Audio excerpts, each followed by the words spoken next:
everyone, and welcome to Building Emotional Resilience this evening. My very, very special guest is Tom Coleman, sleep expert.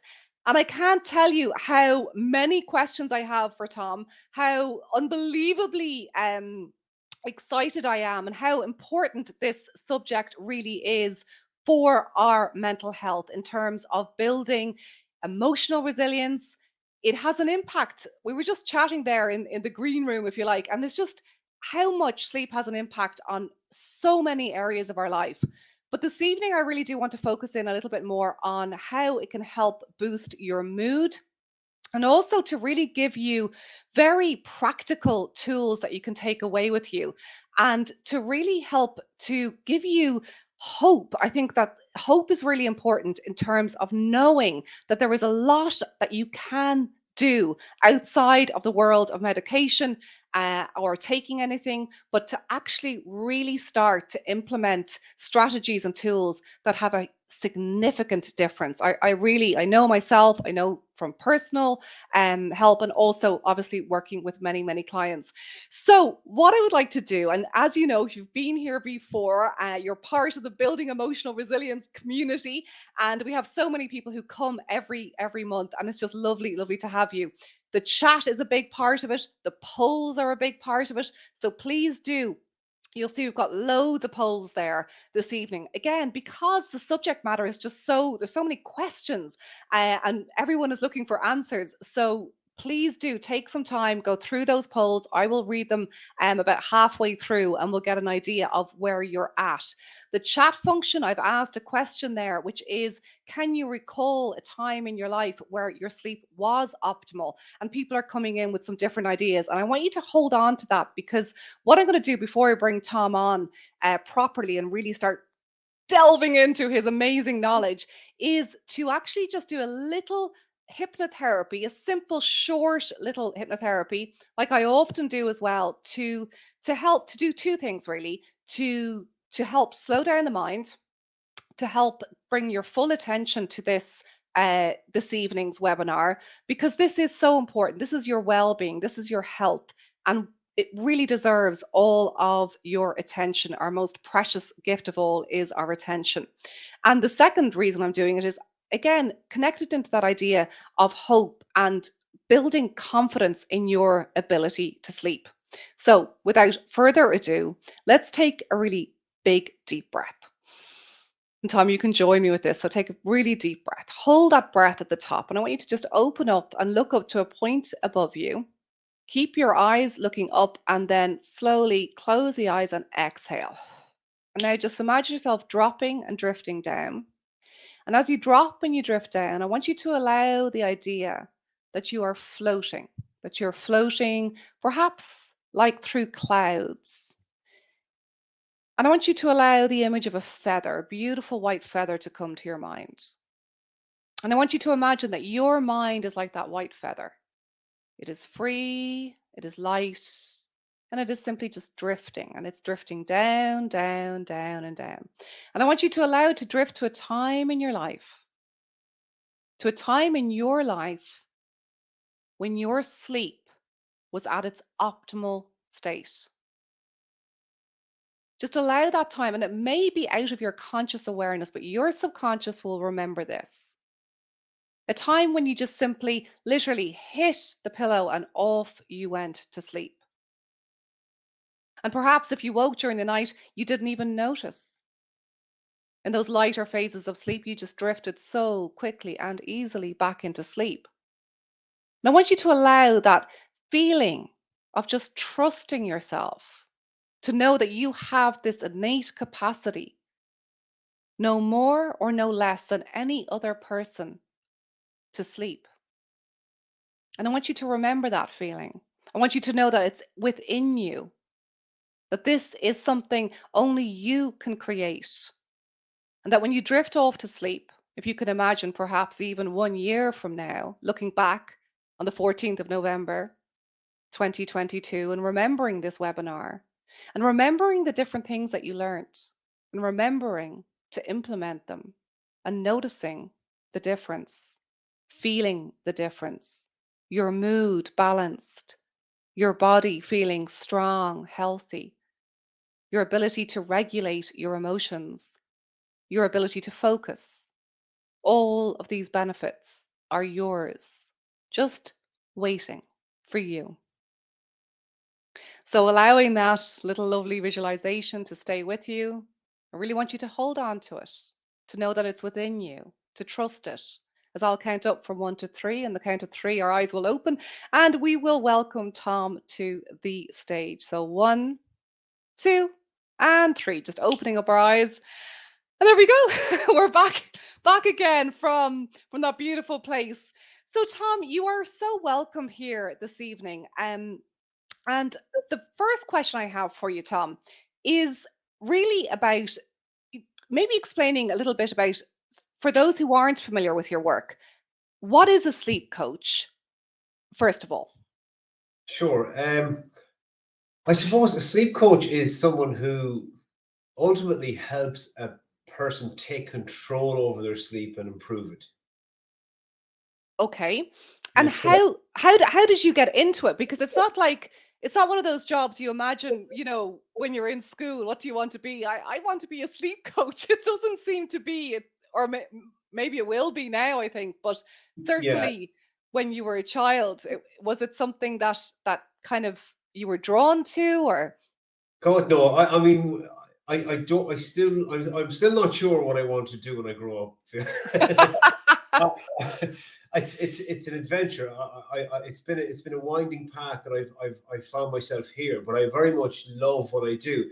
What's behind all of it is curiosity, and that wonder as a child that I've had and I've always have of questioning things and saying, well, why is that? Like my 4-year-old now is going through the why phase of why, and it's really philosophical. It's amazing. Like so. I've always had the curiosity. Now, I went back to college as a mature student because, I wanted to learn. And I studied health science and physiology. Physiology is understanding how things work in the body.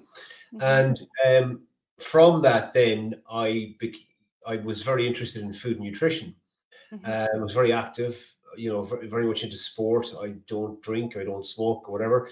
And I started a nutritional consultancy company, and then I became obsessed with recovery because I was working with these high end athletes, and I thought, well, how can I make them recover faster? What can mhm. I do that will really help them recover faster? And I started researching, and sleep came back as the answer to the most powerful recovery, Mhm. and surprising to me because we just take it all for granted. And that's where my journey in sleep began. I dug Mhm. deep. I then started working with a very advanced technology which was designed by US military, which analyzed mental fatigue. It gave the user a number for mental fatigue. And so I got my hands on this wearable tech, and I started analyzing sleep patterns of professional athletes, and it's continued in that manner for years. And I've worked with multinational companies, I've worked with individuals, on a very personal level. I continue to work with sports stars as well sometimes. I continue to research. It's just I have such a huge appetite for it, and it just impacts so many different groups of people, everyone essentially. But Absolutely. It's like I say, when I'm working with people, unless they're sleeping well, I feel like I'm not really going to make any progress in terms of helping them to feel calmer or, deal with self-esteem issues or anything like that, because it's impossible. It's kind of like nothing's going to really resonate or stick because you're always working at a deficit. And I think that, this has become so common knowledge, if you like it's a lot of those issues that people used to sort of go, sure, like it's only, you don't worry about it, you'll sleep when yeah, you're dead. And all of that is now kind of really not mainstream anymore, and people do, and I think for the first time maybe in a long time, are really honoring the importance of sleep and how crucial it is. um so when we talk about that in terms of, like, what would you say, how does it specifically help us, Tom, to balance our emotions? What is it in the brain that actually happens that helps us to regulate more when we are sleeping well? there are a few things mechanistically that are happening that are going on in the brain. So like if we look at just generally, when we dream, we mediate ourselves emotionally, and how that works is what the brain does essentially is it embeds positive emotional experiences that we've had throughout the day, commits them into long-term memory from a positive perspective. And then the negative, unfortunately, is if we're not getting the amount of sleep right, most of that emotional regulation and psychological repair is happening in the latter half of the night, especially the last 2 cycles where we have more of a dream phase. And also, if we've had a stressful event throughout the day, if we've had something that's caused us a lot of angst or stress or anxiety, what the brain does while you're sleeping is it kind of disassociates the emotion from the event and files it away. Yes. So yeah. That's all happening. The other thing that's happening is that when the control center of your brain, the prefrontal cortex, and that's like the gatekeeper. So we use the prefrontal cortex for problem solving, planning, short-term memory, organization, that type of thing. But that's like the gatekeeper, higher brain function. And that basically mediates how we react to things. So if we talk about the amygdala, reactivity, threat detection center of the brain, we don't want that center to be highly aroused all the time because we'd be in an awful state. But what we know is this: if you're sleep deprived, the gatekeeper, the prefrontal cortex, just kind of activity lowers and it kind of switches off and goes, "Oh, whatever you want to do." Yes. And Yeah. then So it's more reactive then. It's the older part of the brain that can't regulate in the same way. Is that what you mean? Yeah, absolutely. There's no regulation there coming from the prefrontal cortex, which is saying, listen, it's okay, it's going to be fine. No need to react. So that type of general regulation is not there if we've missed out in sleep. I mean, So Tom, on top of that, sorry to interrupt, but say if someone has a bad dream, like it doesn't even have to be a very bad nightmare, but just a bad dream or a nightmare, is that really nature's therapy? Because that's what I've heard it described as. Like it's actually processing very difficult emotions that one would find hard to do on a conscious level.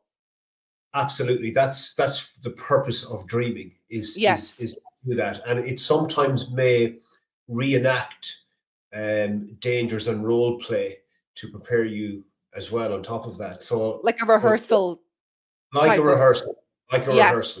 Yeah, So yeah. would you say So that if someone is suffering, because I mean, I've had that over the years where people will say to me, I'm having really bad dreams. Is that they think it's a really bad sign? And I reassure them and say it's actually good. I know it's not easy, but it is actually the way that the brain is actually cleansing and clearing that for you. So as difficult as it is to trust the process and almost be grateful for it in a sense that it is doing its job for you.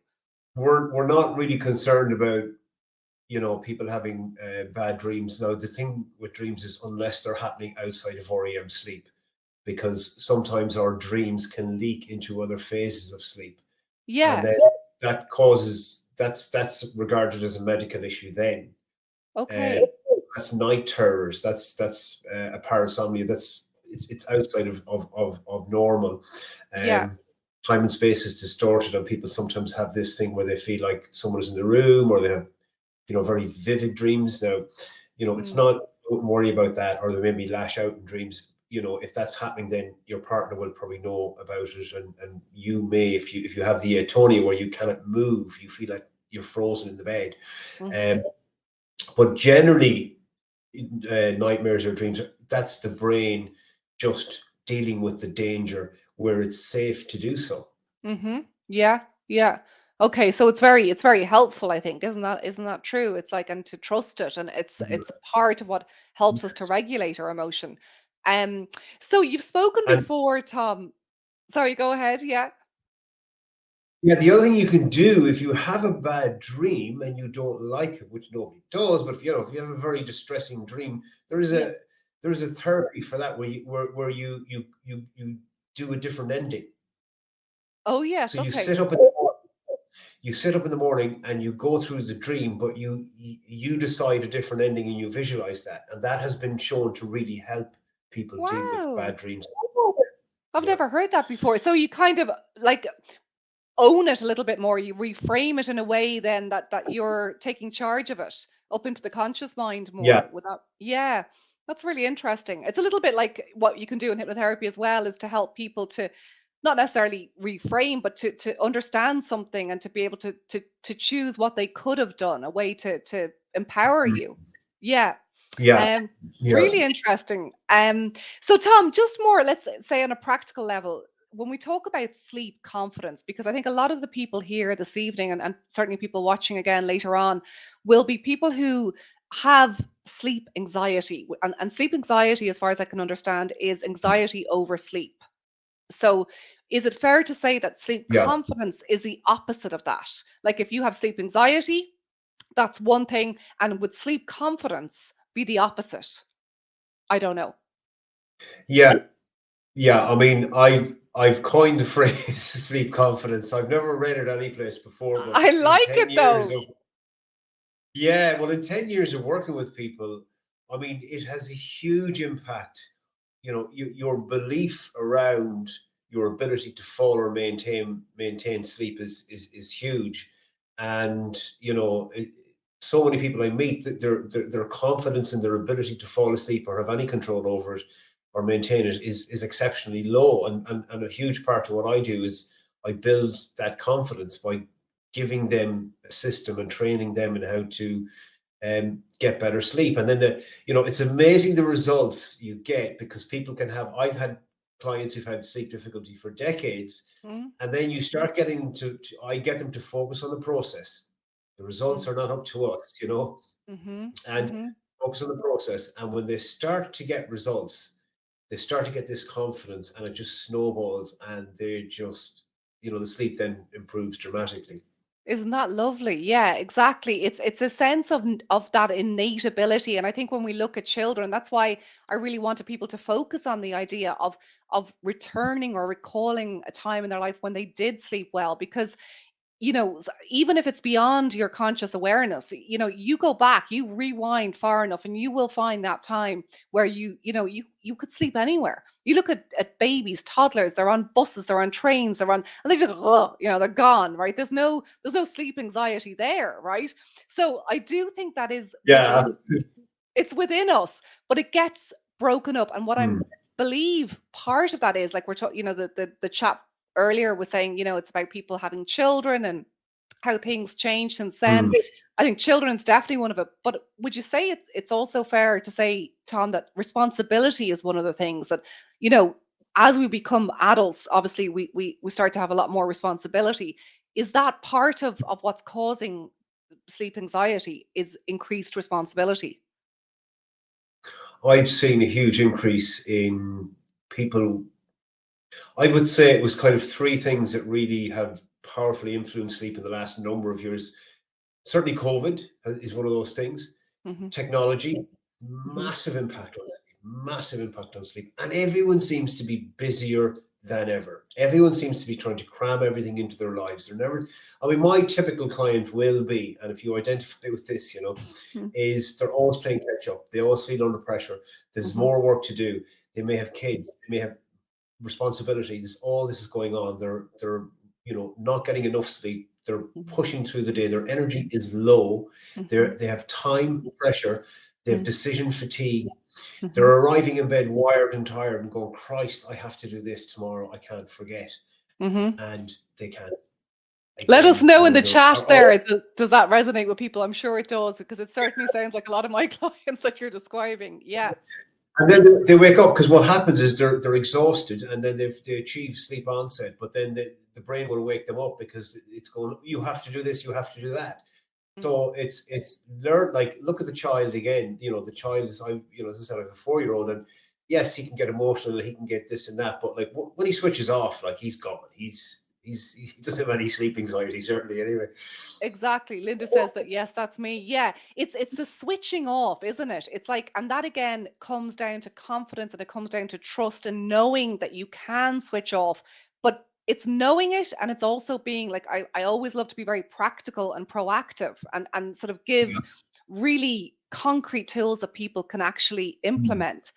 So, like, what would you say is one of the things? Like, I know there's many, but which one do you think has the greatest? And I'm talking about a natural intervention, whether that be light, whether that be temperature. Like, what Yeah. is the thing that you think? Okay, if you get this, it's going to start the process of changing the pattern. Okay, so I'll kind of backtrack a little bit, and Yeah. then I'll answer the question. So Okay. sleep. I regard sleep as like it's the ultimate act of letting go, right? Hmm. You're letting go of the day. You're letting go of what you have to do. You're letting go of what you didn't do. You're letting go of your hopes, your dreams, your fears. You're letting go of these things. We're not able to let go, and this presents in probably 80% of my clients. Is this not able to let go, and the racing mind, the anxiety are kind of tied up, you know. So So control. It's letting go of control. yeah, it's letting go of control. So and control of sleep also, which is, you know, then they're worried about the sleep. So what I do with my clients is say, look, I'm going to take the responsibility for the sleep off you. You give it to me. My job to get you to sleep. It's your job to now do what I tell you. Do this and implement this and implement this. And I mean, immediately, often they feel relief when they start to work with me, because they feel like they are going to, you know, it's going to get better for them. Hmm. Now, in terms of the practical tools, Mm. the most powerful one, not according to me, according to science, is light. Light Yeah. is so the internal rhythm within us, the 24-hour rhythm, circadian, around about a day, Hmm. circadian. The most powerful lever in that is sleep, is light. Yeah. And, you know, getting the most important light you will get is your first morning light, the light activation. Because Hmm. what that does to the brain is several things. One, it sets a timer for melatonin release about 14 hours later. It clears grogginess. So most of you wake up and you hit the snooze button a few times and you drag yourself out of bed and you reach for caffeine to clear the tiredness, and it works. And the reason caffeine works is the molecule is the same as adenosine. So adenosine is what causes us to feel tired. So that's sleep pressure in the brain. The longer you're awake, the more adenosine you build up. Mm. So the caffeine blocks the grogginess or the adenosine in your brain in the morning. But light is the fastest natural way to clear grogginess. I And it also, absolutely agree. I've experienced it myself, Tom. Like, I am literally sort of almost like I've been seen going through airports with shades on, like as if I'm like some kind of superstar. But really, all I'm trying to do is avoid those bloody overhead lights late at night. yeah, Because as much as you need the light first thing, it's also trying to minimize. Even now, this light is probably a little bit bright. Like, you're looking at trying to bring the light down. Isn't that correct?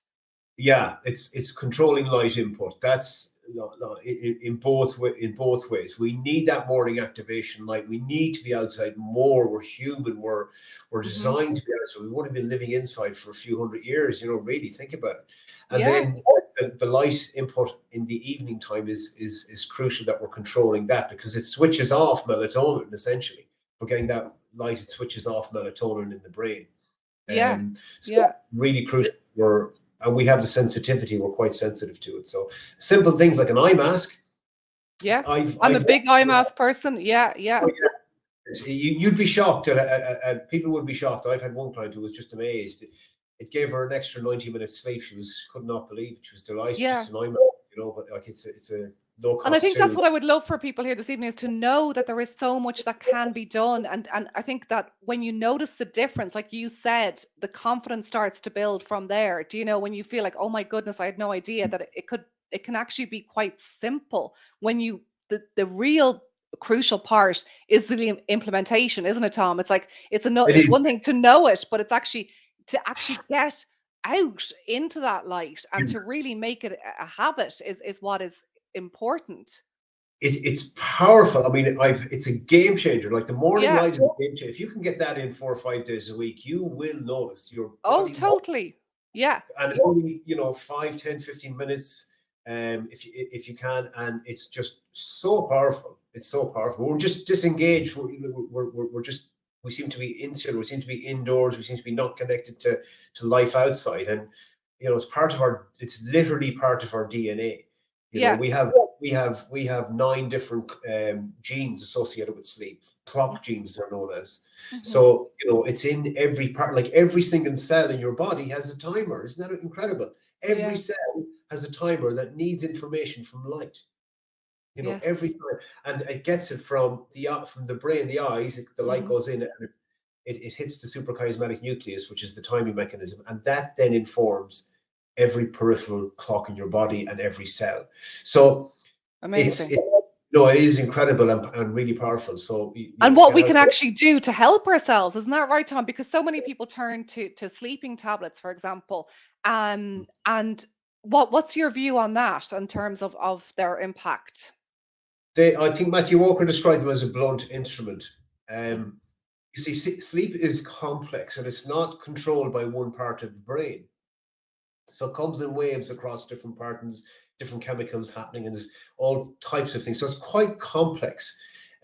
So, you introducing a chemical component will literally, it just knocks out systems, and that has an impact then the next day. It really does profoundly impact. And that's why doctors don't really like to medicate. I mean, if anyone's tried sleep aids, but we tend to reach for the tablet, it's instead of looking at all the other things, give me something for it, or can I take this and it'll knock me out. But your sleep quality is impacted. It's exactly the level of sleep quality that you will from your natural sleep. So the antihistamines are used as well. Nitol is an antihistamine, and antihistamines will reduce REM sleep, and they will not recommended because they will bring on dementia if they're taken for more than 2 years. And that's from Professor Russell Foster from Oxford University. Okay. So, sleep is, in terms of life expectancy, mortality, morbidity, there's huge amounts of clear evidence there. Yes, yeah, and more so in recent years, we're seeing it, aren't we, Tom? It's really coming out more and more in terms of Alzheimer's and the impact there. It's like I think of Margaret Thatcher and her boasting about, I only slept for 20 minutes, because I was so dedicated to my work. And it's like, yeah, but look what happened and the damage she must have done to herself because of that. Yeah. Well, those are the famous ones cited to me are Margaret Thatcher and Winston Churchill and Ronald Reagan, and unfortunately all of them developed Alzheimer's. There's a very close association there, a clear link there between the plaque buildup in the brain and part of what sleep does is lymphatic drainage, where you flush out the plaque buildup when you sleep. That happens every night. So if you continually miss out on that, then you're going to be more prone to Alzheimer's and other neurodegenerative disease. I think the trouble with sleep sometimes is this, for me, is that people can miss out 5 days a week, and then they can maybe catch up at the weekend and they think, oh, that's me solved now. It's like being a functional alcoholic. You can get by on so little, but it does not mean, like, it will have a short and medium and long-term impact. Of course, yeah, yeah. And the body likes routine, it likes regularity, doesn't it? So it wants to wake and sleep at the same time. It doesn't want to have that pattern interrupted. One of the questions I have actually is, like, say if somebody is struggling to get to sleep, okay, and they're just whatever, their brain won't shut off, the thoughts are going round and round, it's the control issue, let's say, sleep anxiety kicking in, thoughts about the next day. Oh no, I have this meeting, how am I going to be able to perform? I'm going to be so tired. All of those thoughts can be very pervasive.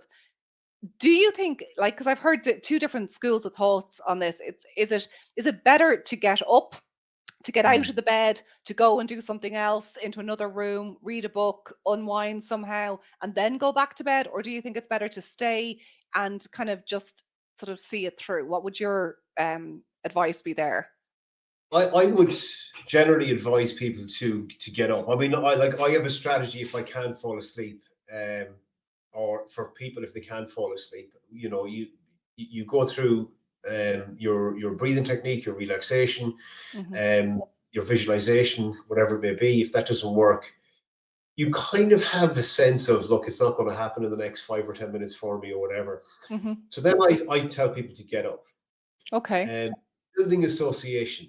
because there's that association. That's how our brain works very well, is through association. So we don't want the bed to be associated with a place where I struggle and do battle every night and start thinking, because the people who are anxious start thinking about sleep 4 or 5 hours before they even get to bed. They're already getting anxious. So what we want to do is trying to associate the bed with restful sleep. So I do tell them to get up and do which engages their brain, but not something that's engaging what I have to do tomorrow. We need that activity prefrontal cortex to be lowered, and to do, I had one client and he goes down putting downstairs, putting and just putting and putting and putting, and then the tiredness comes on him, and then he goes back up, and then he's gone. We entrain the systems, we entrain the brain. This is my window to sleep here. Now that's one of the first treatments for insomnia, is sleep deprivation. Say, right, you're only allowed now to sleep between 12 and 6, and no matter what time you fall asleep, you have to get up at 6.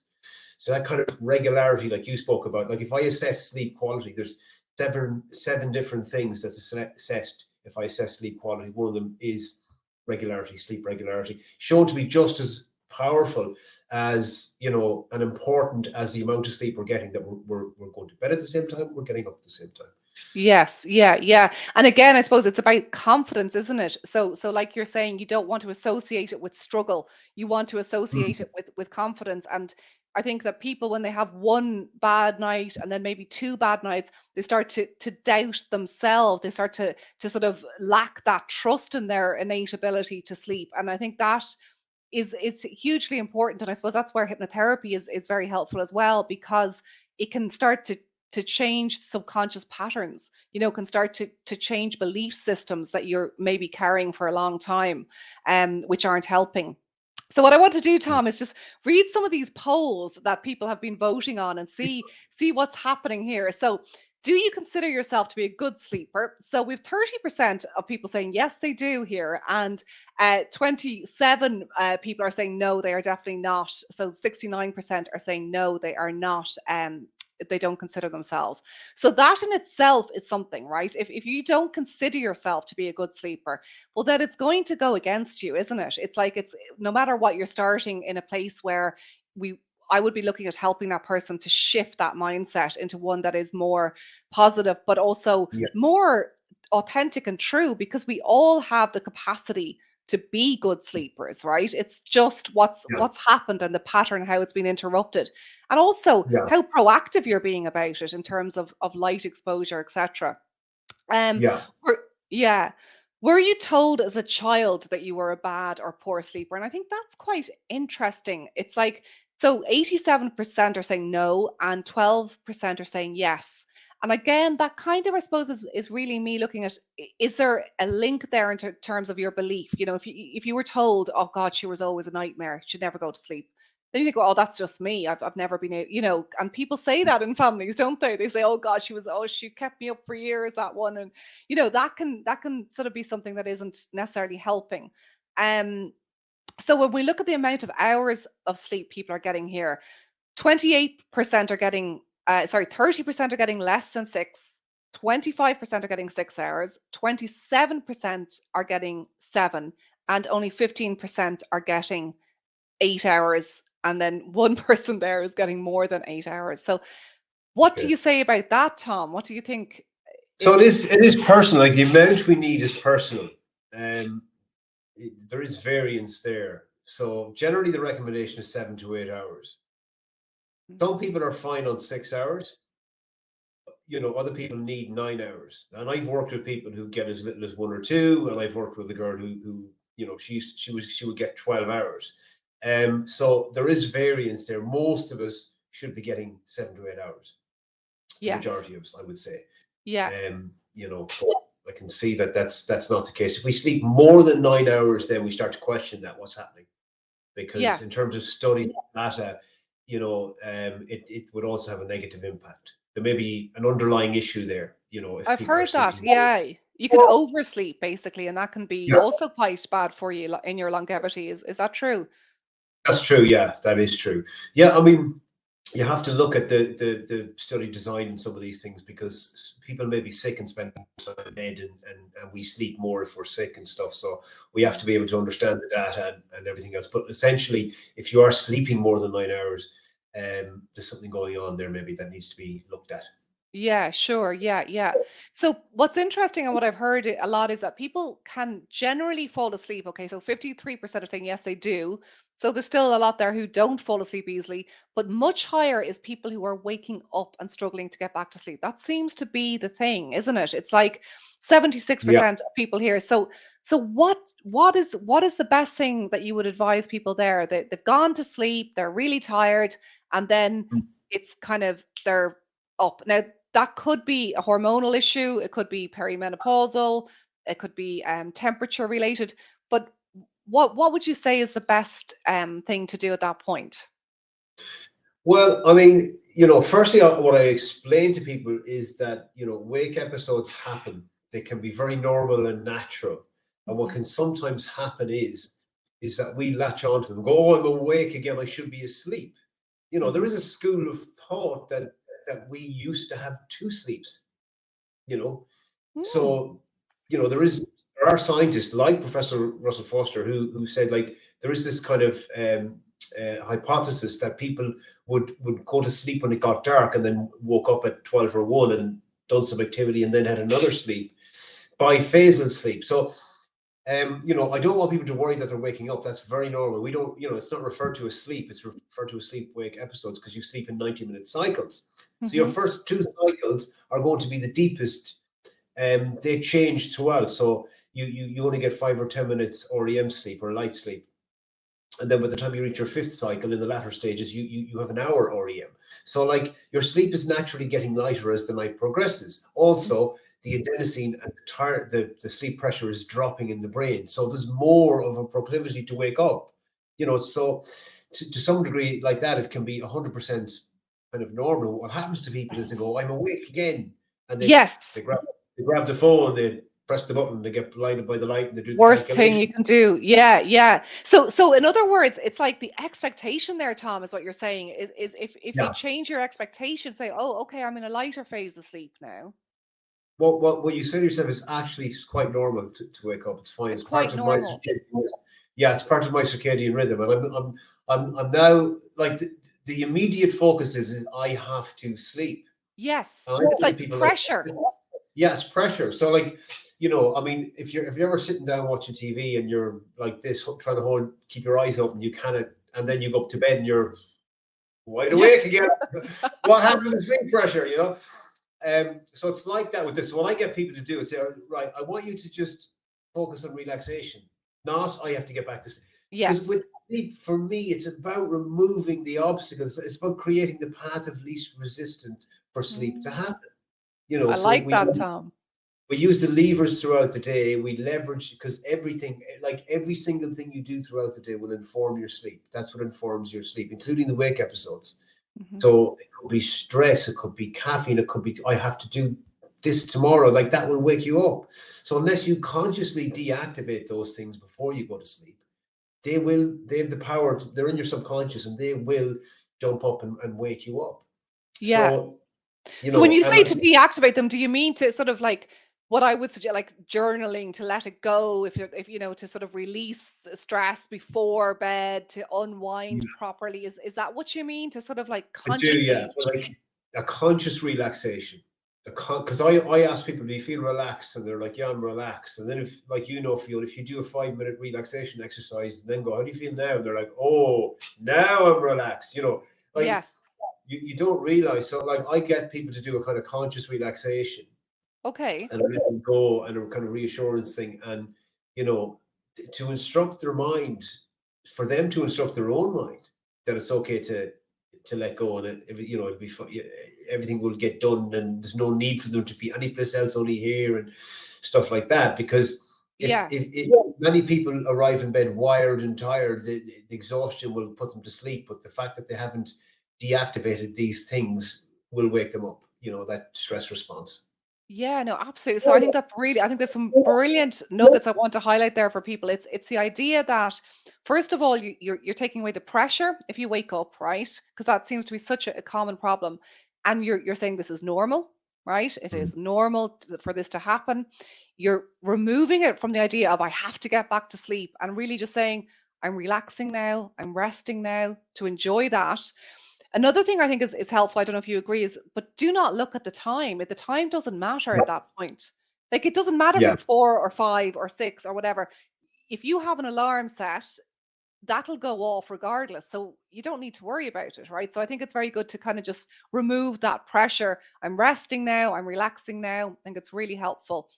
And then the yeah, other thing is the unwinding, right? So that you're being proactive agent here in your own ability to sleep, as you say, everything you do from the beginning of the day, your wake cycle, right through, is actually setting you up for sleep. So you may not be aware of it, but like that ability to get out in the morning as soon as you can after you rise, get the light, for example, is setting the process already, yeah, enabling you to sleep well. And I think that's something I really hope people can take away, is that you can do so much for yourself. Isn't that true? That these things make a significant difference. And then the unwinding, you know, um, like again, back to children, you think about children have a bedtime routine, right?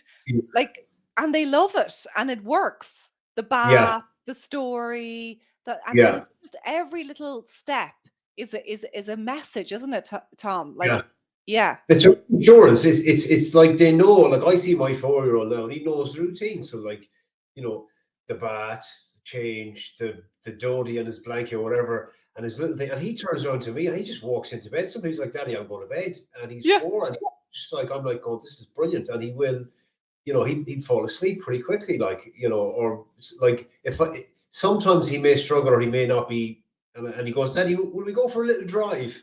so I he thought maybe already knows. we go for a little drive, Daddy, because he wants to go fall asleep, maybe, and he's maybe not, Yeah, whatever. And then, like, I guarantee inside 5 minutes he's asleep. he's gone. So Yes, like, yeah, yeah. So it's the you, letting go. It's the letting go. I think the letting go is a massive one for me. And unless Yeah, you do that in a conscious manner, in my experience, and I've done a lot of work with a lot of different people, and the busier people are the ones that are, waking up. Now, of course, the amount of caffeine you're intaking, the temperature, there's other reasons why you may be waking up. But yes. that deactivation and that letting go and relaxation, cognitive relaxation is so crucial. It really, really is. Yeah, yeah. What about for women in, because I know you do quite a lot of work, Tom. You're great at this in terms of perimenopause and menopause. Is there anything there that you would say, if there are ladies, including myself here, who are Yeah, going through that stage of their lives? What yeah. would you recommend? So, I mean, there's a huge disruption there because of the drop in estrogen, and progesterone. Progesterone is part of what it does is it even regulates breathing. Progesterone. Wow. So, it's part of it helps unwind and relax you, and that's where they get this kind of creeping anxiety. So progesterone falls off a cliff, right? Um, so there are certain foods containing phytoestrogens which will kind of help to some degree. Hmm. Talk to your doctor about HRT, but most women through perimenopause and menopause experience they're known as vasomotor symptoms, so their thermoregulation goes all over the place.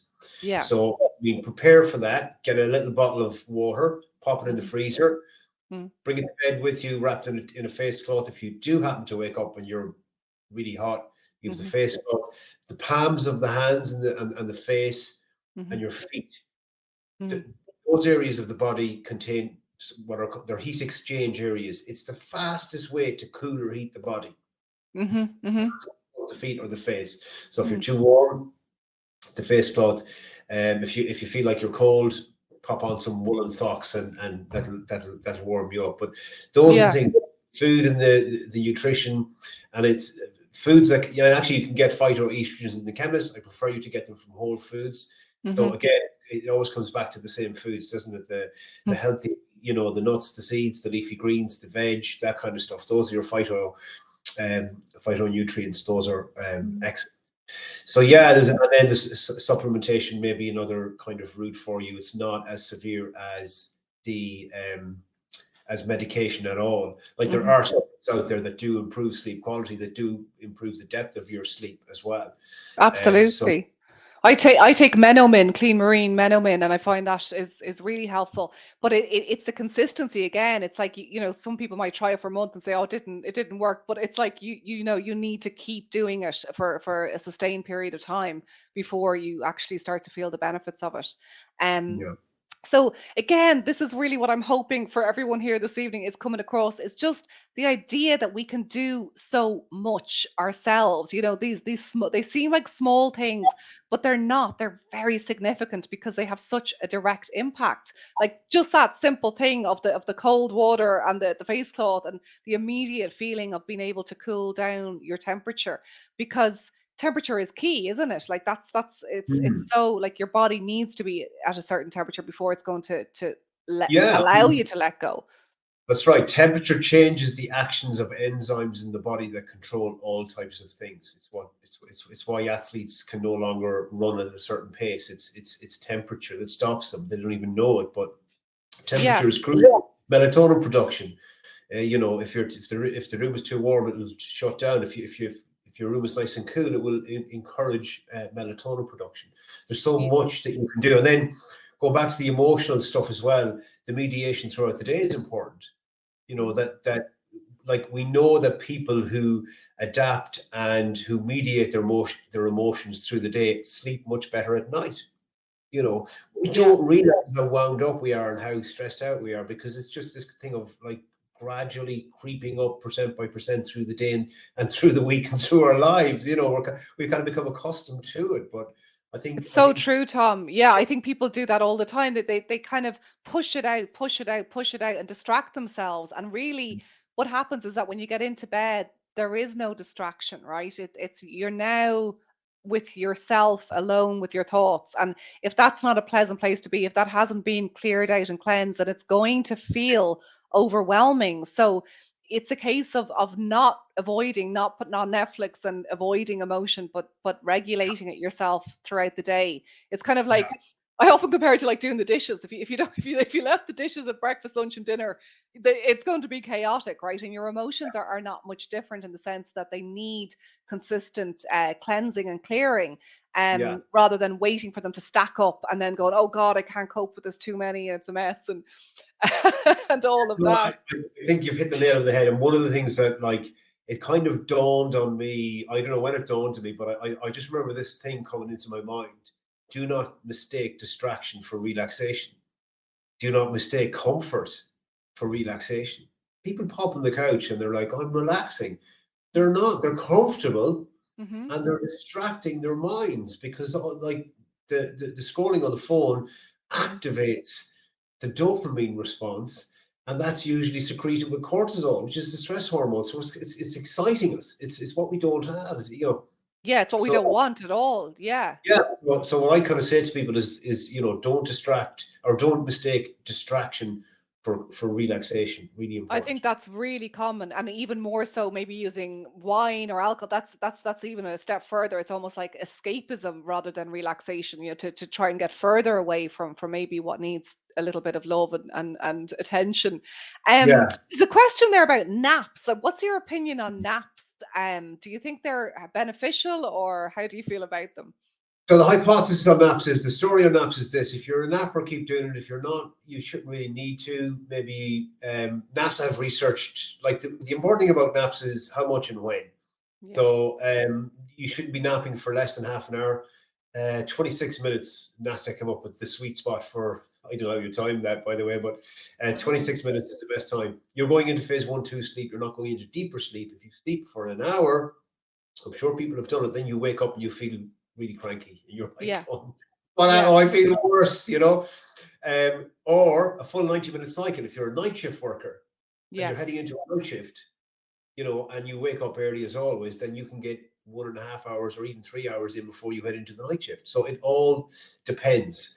But I'm generally a fan of naps. Now, Okay. people, there will be people here who will say, I can't nap. I could argue the point with you, and there's no reason why you shouldn't be able to nap, but relaxation. So Yes. sit down and switch this off.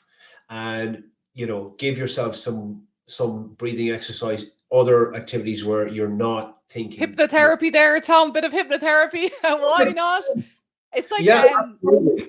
Dr. Andrew Huberman, who I know you're a fan of as well from Yeah, Stanford. He talks about NSDR, non-sleep deep rest, yeah, which and that's something I do pretty much like probably 6 out of 7 days. I'll have an NSDR, which is yeah, basically just listening to a hypnotherapy audio.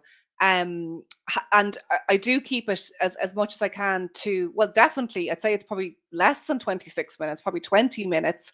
yeah, And it's incredible because it's exactly what you're saying. You're only going into phase 1 and 2 because every time when it says, and now we're counting up, I will be back in that place like immediately. So the yeah, subconscious is listening, and it's very refreshing. It's very cleansing, and it's relaxing the whole body. It's that relaxation, that rest that I think is yeah, so restorative, and again helps to sleep later on because there's been that cleansing during the day. It's not just pushing it out to last thing at night.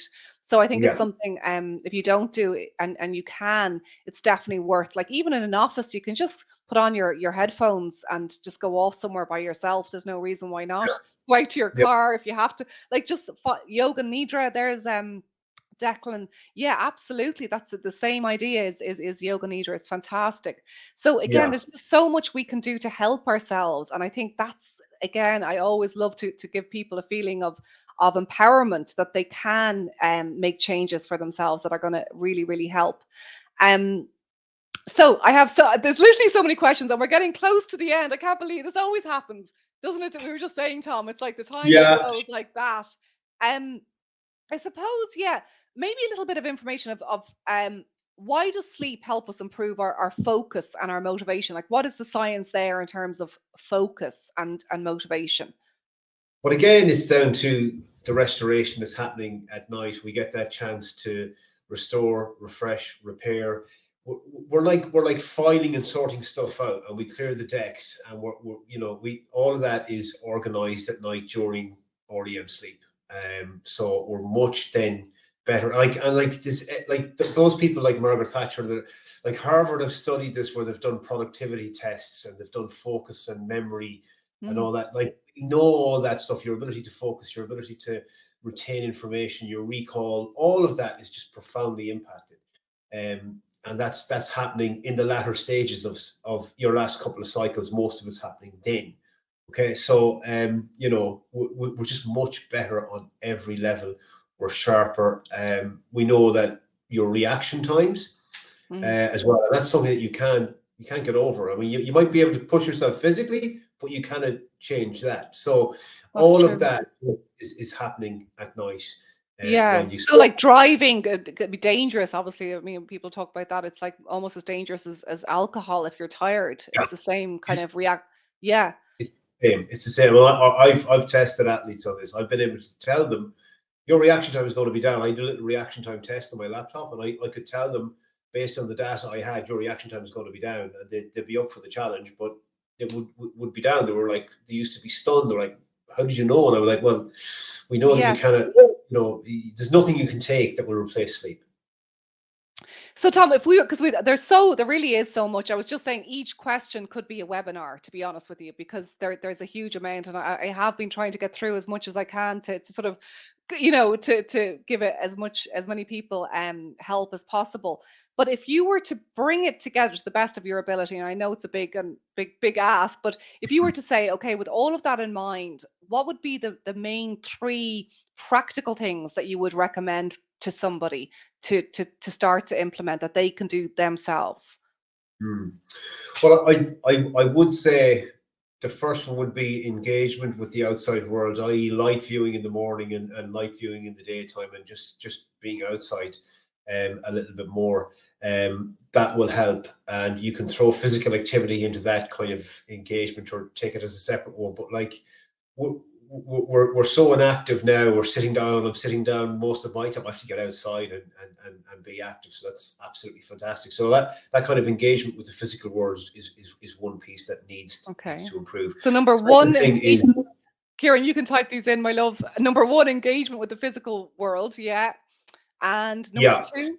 And the second thing is I suppose the mental or the stress or all that overstimulation, and that can be fed by the phone, it can be fed by our busy lives, it can be fed by what I have to do tomorrow. So it's really is about deactivating throughout the day and before sleep the cognitive, and knowing that you can improve that, you can take control of that, because people that come to me and say, well, my mind is just racing, and I kind of go, well, who else do you think is going to help you with this now? I mean, you have to be able to go to someone like yourself, Fiona, that will retrain that system. So controlling the inputs of stress and overstimulation are huge when it comes to sleep. Huge.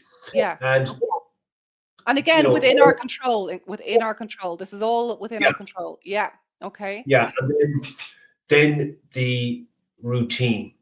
Now, what I mean by routine is not only going to bed at the same time and getting up at the same time, but also the wind down routine. To be conscious of that. It's like new habit forming. And all of this is you taking control. It's you increasing the chances. It's you leveraging. It's you removing obstacles in the way of sleep, because your brain will shut you down. But you have to get out of the way. So creating new habits and routines are crucial for you to be patient with that, because I say to people, if in doubt, zoom out. Like, stop focusing on today or tomorrow, because we just get so we want the instant result, caught up in it, and then we're like frustrated, and then we're 3 days without sleep, and then we crash, and then we're still not recovered, and then but instead of saying, look, I'm just going to stick with my process and my pattern and my routine, and the sleep will sort itself out. It's an up and down journey. It's not a straight line journey. So yeah, and there's no such thing as perfect, is there? I mean, like, that's the idea as well. I think that's really important, that there isn't this idea of perfect sleep. But with the routine, Tom, what about when people are, just as another little one, people are traveling and the sleep is disrupted through that, or some kind of shifts or particular patterns in their lives have changed in some way? That's the thing. I mean, like, life is going to happen, right? And I'll do all the theory on it, and then, like, my 4-year-old will come and he'll decide to wake up at 3 o'clock in the morning and doesn't want to get back to sleep or something. So, like, it happens. Life happens. So what we want to do is, and this is where we lean in on the routines, because, like, everything from, if you're traveling, say, bring your pillow cover with you, get the smell. So it's all senses. Make sure the environment is right, dark, cool. Recreate as much as you can what you're going through successfully with sleep at home, like the music or the relaxing sounds or your relaxation, your cup of sleepy tea, earplugs, eye mask. So you just lean in on that. Your sleep system, and that will really benefit you. But don't, I mean, like, you can survive a very little for a while, but, like, you will get it back again. Yes. The caffeine, thank you, Kieran. The caffeine and the stimulants and sedatives. I mean, I'm a huge fan of coffee, but I don't have any after like 12, maybe 1. That's my last coffee, 100%. Yeah. I can't. So, like, I'm the same. Again, that's the stimulation piece of overactivation with the caffeine, or the alcohol, trying to switch it off. But alcohol suppresses REM sleep. It reduces sleep quality. It interferes with sleep completely. So. Yeah, I'm intrigued. This is my final question, I promise. Are you a good sleeper, Tom? Well, I am. I mean, I have to be. I mean, you would never take fashion advice of someone who looks very, very poorly. Can you imagine? No. Can you imagine? You said, actually, no, not at all. I haven't slept a wink properly for years. I just do the theory. I'm lying awake going, what am I doing? No, I mean, I sleep really well. But see, I'm human. I'm the same as everyone else, because I can get sucked into social media. Like, a huge part of my work is social media. I am self-employed for the last 10 years. I've got so many projects going on. So it's really important for me to do what I advise people to, and I know it. much. And that's what I love. I love, You, yeah. yeah, And yeah, I because think that otherwise, comes across, Tom. It really does, that you're authentic. And I think that that's what matters, is that you really are implementing it. And then you know yourself that it works. You, because not just from telling other people, but from really living and breathing it, which is so, well, living, breathing, and sleeping it. yeah, there's no greater joy to it's the difference between faith and belief. When I start working with a client, I say, look, your sleep is going to improve, and you're going to have to trust me on that. And they take a leap of faith by even coming to work with me. But when they start to implement and they start to get the results, and then Yes. they're like, I got a great night's sleep, and I can see, because I do weekly check-ins, and they come on the camera, and I can sometimes tell you got good sleep. I know by your face, by your eyes are lit up. Yeah, there's a difference. You can see the health, the wellness starting to really shine through. I agree, Tom. That's That's the other thing. beautiful. I want people to know this, that it's people sometimes focus on different areas. They're trying to put out fires in their life, and they're trying to, their food, their exercise, their work, their everything, and they're forgetting the fundamental foundation of all of it is sleep. Yeah. And it's someone said to me, it's like dressing the bed when the house is on fire. So I say to people, fix your sleep and fix your life. Everything else will get easier. I You become totally more agree. I confident. always say to people, that's the first thing I say. Let's see where your sleep is at, and then we can talk about all of those other things, and help you with them. But until the sleep is in place, there's just we're no there's no point. But I want to let everybody here know that Tom has an amazing 90-day course, 90 days to better sleep. And after listening to you, my God, I think everyone who needs to should really sign up. And you're offering a 10% discount to anybody who's here this evening, which is really very generous of you. So thank you for that. And Kieran has put the link in there for people. Also, just to let people know that the next Building Emotional Resilience is going to be on the 19th of December. And we're going to be looking at helping you get that whole Christmas mindset, which is a whole other area and can cause people lack of sleep. So we'll be looking at that, and then I'll be announcing the guest soon. And also on the 28th of November, myself and Kieran will be coming out from behind the screen, and he's going to be sitting here with me. And we're doing a really special webinar on our Light Up retreat in Crete this June. And that is really about how to accelerate and elevate positive change, because that is what can happen when you are in a new and unfamiliar environment. It's amazing the change that can happen in terms of positive shifts. So I want to thank you so much, Tom. I really, really do. I'm going to have to now unwind after this, because I've been very excited about it, because I think it's just so crucial, like you said, to people's well-being. And I truly, truly hope that it has benefited the people watching now and later, and to actually implement it, to make it habits, to make those protocols habits, not just to think about them, not just to talk about them, but to actually do them. And that is a form of self-love. Ultimately, it's looking after It is. ourselves. I refer to sleep as the ultimate act of self-care, because it Yeah, is. it is. And I want to just, I want to say to people that, like, the first thing is that you can improve. There's huge amounts of room for improvement, that you can fix poor sleep habits or issues that you've had for years. And the other thing to say to people is, I know there's been lots of questions and stuff like that. And I haven't answered them all. Pop over to my Instagram, send me a message. I'll get back to you. I send you voice notes. I'm a faster talker than I am a typer, so I will get back to people. So If people need do you help, want to put in Tom's Instagram handle there? And then somebody was asking, what is the code for 90 days to better sleep? Nicola, I think it's just, if you let Tom know that you're here, I just say the positive habit, he'll give you a code for the 10% discount, and that's for everybody here this evening. So Tom is very active on Instagram as well. And yeah, I just want to thank you from the bottom of my heart. I'm just so grateful to you for coming on this evening, Tom. You're an absolute gem, and you are Ireland's top and best, and I would say not only sleep expert, but definitely the top. So thank you so much, and good evening to everybody here. Have a good night's sleep. And just really, I think summing it all up is that trusting and that letting go, and that you can, it's innate, it's within you, and sleep confidence is yours. So lots of love to everybody, and see you soon. See you next month, if not before. Bye, Tom. Thank you so much. Bye. Thank Bye. you. Thank you for having Bye. me. Bye bye. My pleasure.